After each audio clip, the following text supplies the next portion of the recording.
اسرائیلی forces پچھلے 3 دن سے غزہ میں ایک وسیع زمینی آپریشن کا دعویٰ کر رہی ہیں۔ اسرائیلی فوجی دستے جدید ہتھیار، ٹینکس، بلڈوزرز اور بختر بند گاڑیوں کے ساتھ غزہ کے سرحدی علاقوں کے اندر موجود ہیں اور مزید پیش قدمی کرنے کی کوشش کر رہے ہیں۔ یعنی شاہدین کے مطابق آج دن کو اسرائیلی ٹینکس غزہ میں سرحدی باڑ سے 3 کلومیٹر اندر آ گئے تھے اور شمال سے جنوب کی جانب صلاح الدین روڈ کو بند کر دیا تھا اور وہاں سے گزرنے والی گاڑیوں کو نشانہ بنا رہے تھے۔ ایک گاڑی کو نشانہ بنائے جانے کی ویڈیو بھی سامنے آئی، جس کے بعد یہ خدشات ظاہر کیے جانے لگے کہ اسرائیلی فورسز غزہ کے شہری علاقوں میں مکمل پیش قدمی کرنے جا رہی ہیں، لیکن بعد میں حماس نے یہ بیان جاری کیا کہ غزہ میں رہائشی علاقوں کے اندر زمینی پیش قدمی بالکل نہیں ہوئی ہے۔ صلاح الدین روڈ پر جو کچھ ہوا وہ محض اسرائیلی فورسز کے چند ٹینکوں اور بلڈوزرز کا حملہ تھا، جنہیں حماس کے جنگجوؤں نے واپس جانے پر مجبور کر دیا اور سڑک دوبارہ کھول دی گئی ہے۔ بہرحال صورتحال اب بھی گمبھیر ہے۔ غزہ میں مسلسل فضائی بمباری کے ساتھ ساتھ دھماکوں اور شدید فائرنگ کی آوازیں سنائی دے رہی ہیں۔ الجزیرہ کے مطابق اسرائیلی فضائی افواج سفید فاسفورس کا استعمال بھی کر رہی ہیں۔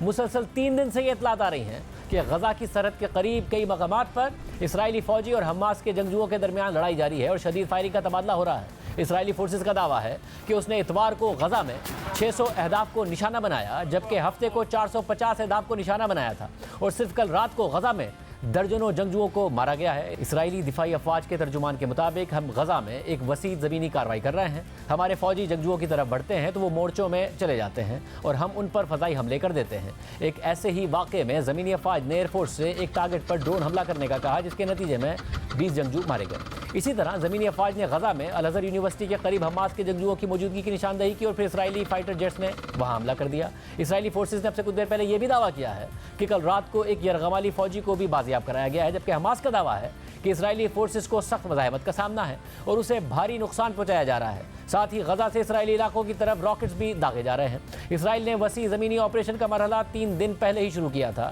اس سے پہلے اسرائیلی فورسز نے بدھ اور جمعرات کو 2 محدود زمینی آپریشن کیے تھے، جس کے بعد جمعے اور ہفتے کی رات کو اسرائیلی فورسز نے اچانک غزہ کی تمام کمیونیکیشن بند کر دی، جس کے بعد غزہ کا بیرونی دنیا سے رابطہ مکمل طور پر کٹ گیا اور اس دوران اسرائیلی فورسز نے زمینی آپریشن تیز کر دیا اور بمباری اور فائرنگ میں شدت آ گئی۔ بھاری تعداد میں اسرائیلی فوجی ٹینکس اور بختر بند گاڑیاں غزہ میں داخل ہو گئے اور سرحدی علاقے میں حماس سے لڑائی شروع ہو گئی۔ تاہم یہ آپریشن شروع کرتے وقت اسرائیل نے ایک الگ حکمت عملی اپنائی تھی اور غزہ میں مکمل کمیونیکیشن بلیک آؤٹ کر دیا تھا۔ اس کے پیچھے اسرائیل کا مقصد کیا تھا اور یہ کیا حکمت عملی ہے، اس حوالے سے الجزیرہ نے ایک تفصیلی آرٹیکل شائع کیا ہے، جس کے مطابق اسرائیلی فورسز نے غزہ میں ٹیلی کام انفراسٹرکچر کو ہدف بنایا، جس کے بعد غزہ سے اطلاعات باہر جانے کا واحد راستہ باقی بچ جانے والے چند سیٹلائٹ فونز تھے، مگر انہیں بھی کسی بھی وقت نشانہ بنایا جا سکتا تھا۔ اسرائیلی فضائیہ کے مخصوص الیکٹرانک جنگی طیارے کم مدار والے کمیونیکیشن سیٹلائٹس کے ذریعے ڈیٹا کا تبادلہ کرنے والی ہر ڈیوائس کی نشاندہی کر سکتے ہیں اور اس پر میزائل سے حملہ بھی کر سکتے ہیں۔ تاہم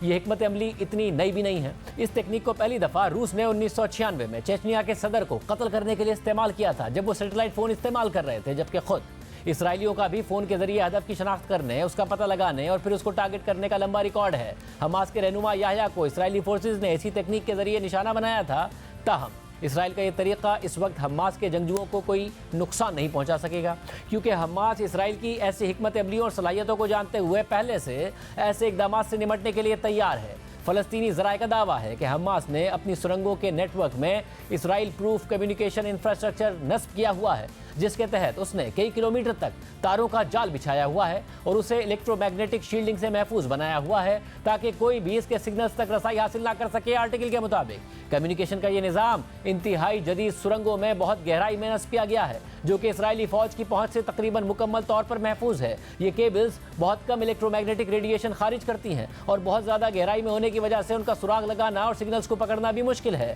حماس کے اس کمیونیکیشن کے نظام سے اندازہ لگایا جا سکتا ہے کہ اس نے 7 اکتوبر کے حملوں کو کیسے خفیہ رکھا تھا۔ آرٹیکل میں مزید لکھا ہے کہ حماس کا کانکریٹ کا یہ مضبوط سرنگوں کا نیٹ ورک زیر زمین 20 میٹر یعنی 66 فیٹ تک گہرائی میں بنا ہوا ہے اور اتنی زیادہ گہرائی میں جانے کی وجہ اسرائیلی سرحدی بیریئرز کے نیچے سے گزرنا ہے، جن میں کانکریٹ کی وہ تمام دیواریں بھی شامل ہیں جن کی گہرائی زیر زمین 26 فیٹ تک ہے۔ اس کے علاوہ زیادہ گہرائی میں ہونے کی وجہ سے حماس کو اپنی سرنگیں اسرائیلی بمباری سے محفوظ رکھنے کا اضافی فائدہ بھی ملتا ہے، کیونکہ 1 میٹر یعنی 3 فیٹ سے نیچے کوئی بھی چیز نسبتاً محفوظ تصور کی جاتی ہے اور اس سے گہرائی میں موجود چیزوں کو تباہ کرنے کے لیے خصوصی بارود کی ضرورت پڑتی ہے۔ آرٹیکل کے مطابق ممکن ہے کہ حماس کی سرنگیں